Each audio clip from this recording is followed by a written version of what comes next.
welcome back again to my YouTube channel. Monday na ulit at dito tayo duty sa malapit. Magre-ready na ako ng pagkain. Maggagayak ako ng kimchi rice dahil may kimchi ako galing dun sa Costco. Tapos ito. Tapos kahagabi nagluto sa atin ng potato wedges. Ayan. Magdadala lang din ako, 3 lang. Kita ang baunan ko. Ayan yung baunan ko. So maglalagay ako dito ng kimchi rice. Tapos dito yung mga prutas. Tapos egg. Ganyan. Gigisa na tayo ng bawang sibuyas bago ko ilagay yung kimchi. Ayan na yung kimchi. Buuin lang natin. Ayan na guys yung egg. Okay, papalamigin ko lang to sa alis na ako. Mag-toothbrush na pala muna. Guys, feels like negative 25 pero kaya naman kasi hindi siya mahangin. Hindi nga, ay, naka-jacket pala ako nagdala. Naka-jacket nga pala ako dito sa loob nitong winter jacket. Kasi malamig din sa store. Kaya nagja-jacket din ako. Lakad na tayo. Buti na lang malapit ako ngayon. Pero sa by January, yan, doon na tayo sa malayo duty. Dito lang ako magta-training. Ayan ang aking dinadaanan. Mayroon doon naglalakad eh. Lakad lang tayo. Lapit na naman. Guys, nandito na ako sa may bahay. Ano kaya? Okay pa kaya to? Ay, parang hindi na okay. Nawala na yung isa eh. May pinicturean si Marvin dyan kanina yung may kamay. Pero hindi na. Parang di okay eh. Kakaalis lang ni Kuya Mark. Sinundo ni Kuya Mark si Ate Lani. Eh, isang ano lang kami ni Ate Lani. Kasi sinabayin na nila ako pa uwi. Guys, nanibago ako kasi syempre, mas madami kasi dito sa Tim Hortons na. Compared dun sa Five Guys ko. Wala naman kami dong mga coffee. May mga drinks, tapos burger lang, tapos fries. Mas madali-dali doon. Ay, sa Tim Hortons kasi madami silang binibenta. Ay, madami silang mga coffee, iced coffee. Sabi ko, grabe, ang pagod pala, no? Pag nasa fast food. Lalo na pag nagsabay-sabay na, sobrang busy na. Compare doon sa nag-hotel nga ako, diba? Sa hotel kasi mayroon kaming tagaluto talaga. Pati sa, sa mga coffee, may barista kami dyan, may mga nag-aayos-ayos dyan. Eh, dito talaga all around. Pero sabi nga ni Ate Lani, kapag tumagal na nga daw, madali na daw yung sa akin. Eh, ngayon kasi syempre, bago pa lang daw.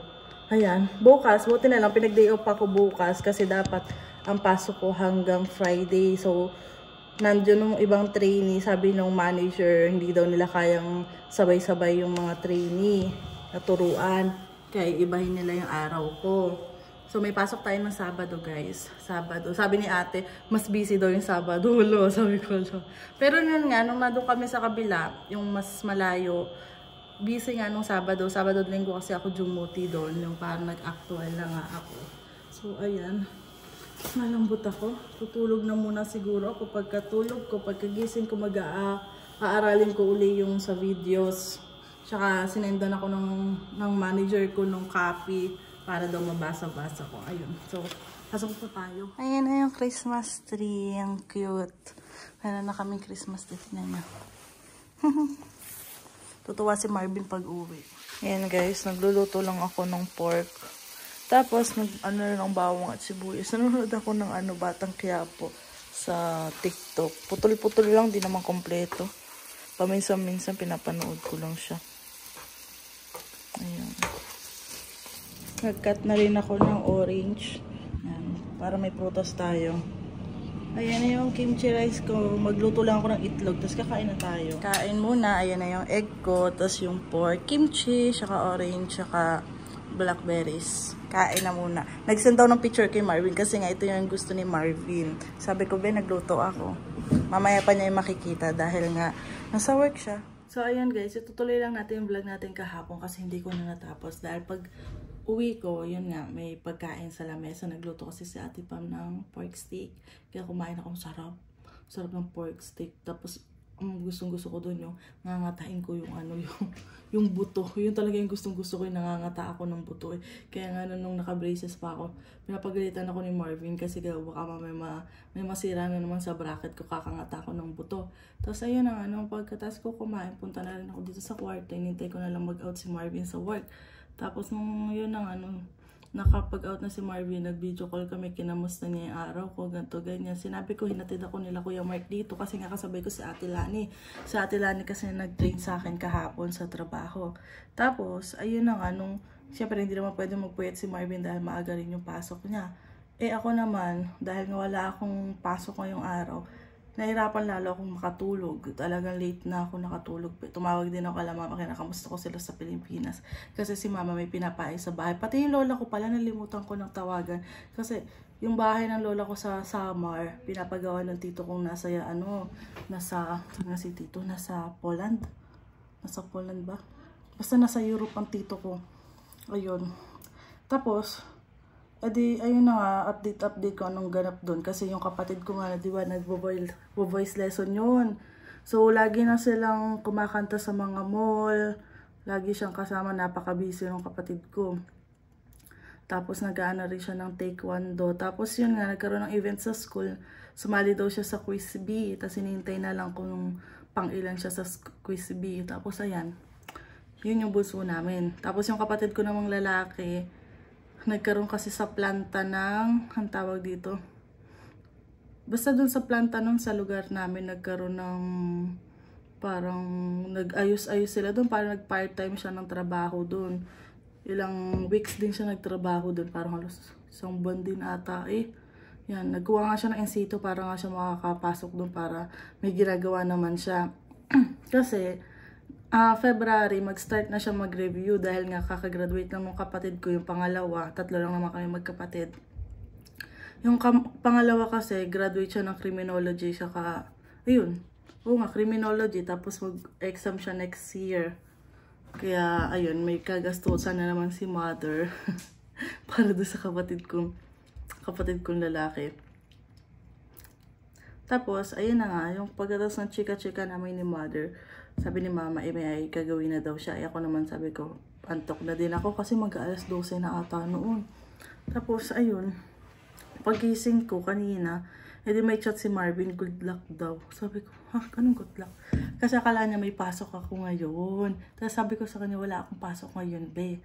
Sabi ko, pinalitan nga yung off ko kasi nga, hindi nila kaya sabay-sabay yung mga trainee dito sa malapit sa amin. Dahil kapag busy, hindi na matuturuan nga daw. Ayun. Kaya iniba muna nila yung off ko. Nangyari yung off ko ay ngayon, tsaka sa linggo kasi ang dapat ang off ko. Sabado, linggo. Tapos sabi nga ni Ate Lani, mas busy daw yun sa Sabado. Sabi ko, tapos ayan. Tapos sabi ko kay Marvin, ngayon lang nag-reflect yung sa ano namin. Yung sa credit card. Kasi nagbayad ako nung nandito siya last week. Nagbayad ako nung kalahati. Kasi may nakapag-advise sa amin.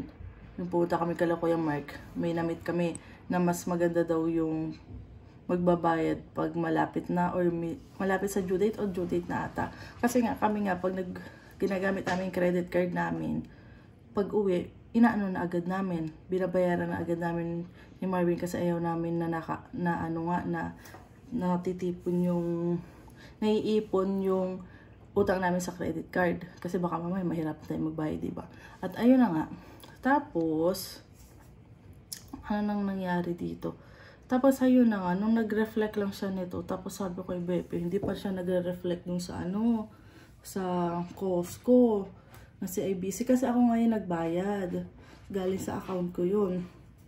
Tapos, nagbayad na rin ako dun sa mismong credit card ko. Dahil ngayon sa Costco, yun yung ginagamit namin kapag nag-grocery kami sa Costco, tapos pag nagpapagas si Marvin, kasi mas mura nga sa Costco yung gas. At ayun, tapos yung grocery namin, ako ang nagtatap nun sa akin. Kasi nga, itong mga nakarang araw, si Marvin halos ang gumagastos na. Pero pag grocery, akin naman, ako na nagtatap.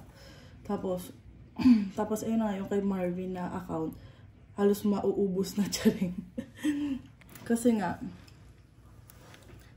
guys, siya nga yung halos nagbabayad, diba? Siya yung nagbabayad dun sa sasakyan. Nagbayad sa sasakyan, ang dami namin binayaran din. Kasi daming inasikaso. mga insurance, tapos, yan nga, yung, basta, lahat sa kanya, asikaso nung sa sasakyan, mga binayaran. Tapos, ayan. Kasi nga, din, kaya kinabahan ako, sabi ko sa kanya, nung last time kasi na nagbayad sa credit card, 2 months ago, 3 months ago, nalimutan ko magbayad agad. Tapos mismong due date ako nakapagbayad. Tapos nag-reflect lang siya after 2 days ata or 3 days. Kaya sabi ko hindi boy masama. Baka magka-problema yung sa credit score ganto-ganto. Kasi late nagbayad. Pero mismong araw ko nagbayad, late lang siya nag-reflect. Tapos mismong date lang kung kailan siya basta sabi ko, paano ba yan? Sabi ko, hinayaan ko na lang. Tapos ayun. Kanina sabi ko, habi ni Bebe, huwag kang mag-alala, hintay mo na lang, wait mo na lang, kasi hindi pa naman due date, next week pa naman yung, next week ba? Hindi, pagdating niya, ayun, pagdating niya this week, doon na kami babayad ng buo lahat doon sa credit card namin. Napakaano ko pag sa credit card eh. Tapos ayun nga, ang dami rin kasi sa amin na mag-open kami ng ganito, ng ganyan, ng mga credit card nga. Ayaw din namin mag-open ng mga credit card. Balak nga namin, di ba? Mag-open kami ng credit card nga ba yun? Yung sa Canadian Tire. Kasi nga hulugan. Kasi syempre mabigat nga daw sa bulsa nung pag kumuha ng winter tire. Hulugan, pwede daw hulugan kapag member ka ng Canadian Tire. Naisip namin yung hulugan na. Tapos, nung napaisip naman kami nung sinabi mag-open kasi na-discuss din dun sa Canadian Tire about dun. Mag-open daw kami ng credit card. Kulit-kulit kami ng mga ahente doon ng credit card. Paulit-ulit sila sa amin. Tapos ayun na naisip na namin ni Marvin, huwag na tayo mag-open kasi baka isipin pa natin yung may another credit card. Okay na yung sa Costco na lang tapos itong sarili natin credit card. Sabi niya gano'n. So hindi na kami kumuha. Kakash na lang ni Marvin. Hindi pa naman siya. Kala nga namin mismong araw na yun, babayaran na yung winter tire pero hindi pa pinabayaran. Sabi babayaran daw yung winter tire once na dumating na daw, pag ilalagay na daw. Kaya ayun, hindi na muna binayaran. So next week, hopefully next week dumating na para mailagay na yung winter tire namin. Tapos yun, si Marvin hindi na magbabayad. Sabi ko nga sa kanya, yung sasahudin mo pala ngayon, kasi syempre naka 2 weeks na si Marvin, sasahod na siya. This week pala, sasahod na siya this week. Sabi ko, pambabayad mo pala yung sa mo. Pero may laman pa rin yung account. Hindi pa naman sagad na sagad yung yung account niya. Meron pa naman. Pero at least meron pa ang laman yung account ko. Kaya meron pa kaming pang emergency. Yun ang hindi namin talaga makakalimutan yung emergency namin. Kasi nga, if ever nga kung anong mangyari, at least meron kaming may kukuhain kami. Kasi nga yung ibang natirang pera ng nila Mama Aida, ibinalik na namin guys. Para hindi na namin magagalaw. Kaya yung pera na hawak na lang namin, yun yung nandito sa amin. Yan. Diba? Tapos, ayun. Ay, yung sasakyan. Ba't kiling yung sasakyan? Yung pulang sasakyan. Nakabangga dun sa sa snow. So, ayun. Pag-aaral lang muna ako, guys. Update na lang uli ako sa inyo mamaya. At si Marvin, mamaya din. Tatawag na yun kapag nasa bahay ni siya. Hintayin na lang natin. Okay, kain tayo guys. Ito yung pork steak na niluto ni ate kagabi. Dapat ito yung kakainin ko kanina, pero di ko talaga mapagilan yung sarili ko. Gumawa talaga ako ng kimchi dahil nakikrave talaga ako. So, ayan. Magdi-dinner na tayo. 3:31 na dinner na natin. Para mamaya hindi na tayo kakain. Diretso tulog na kasi maaga ang pasok natin bukas. Ayan guys. So, tapos na yung araw natin. Tapos na yung day off natin. Grabe, napakabilis ng araw, no? Pero yun, di mo na nang mamamalayan. Tapos na rin yung 2024, 2025 na. Sana maging maganda yung pasok ng taon natin, no? Tsaka maganda yung mga blessing. Mga blessing sana yung matanggap natin next year. Pero feeling namin may magandang blessing talaga next year. Sana. So, ayun. Magpapaalam na rin ako guys dahil bukas trabaho na ulit tayo. May mga kailangan na naman tayong aralin kasi hindi ko pa talaga gamay yung mga ibang gagawin doon dahil nga pang ilang araw ko pa lang naman. Nung Sabado 5 hours lang ako, nung Linggo 7 hours lang ako. Pero hindi pa masyado natuturo sa amin lahat yun, parang pa-sulyap-sulyap ganyan. Tapos nung Monday doon, sa front, tapos nung pagkatapos ng break, doon naman ako sa sandwiches. Hindi ko pa siya ganun hindi ako masyado basa-basa ngayon. Kasi parang sabi ko, parang gusto kong matulog, ganyan. Tapos, ayun. Tapos, nagme-message naman sa akin si Marvin kanina kung ano yung mga ganap-ganap niya doon. Tapos, ayun nga, dahil bukas, Wednesday na, Thursday, uwi na naman si Marvin. Diba, ang bilis lang ng araw. Kaya, tiis-tiis na lang muna kami ni Marvin na magkalayo. At di namin mamamalayan, magkasama na pala uli kami sa isang bahay. Sa ngayon, ito muna yung setup namin. Hanggang next year, sana next year. Hanggang next year. Tapos dito na sana siya ulit. So, ayan na guys, hanggang dito na lang. Don't forget to like and subscribe. Maraming salamat po sa palaging pagsuporta sa YouTube channel namin. Bye!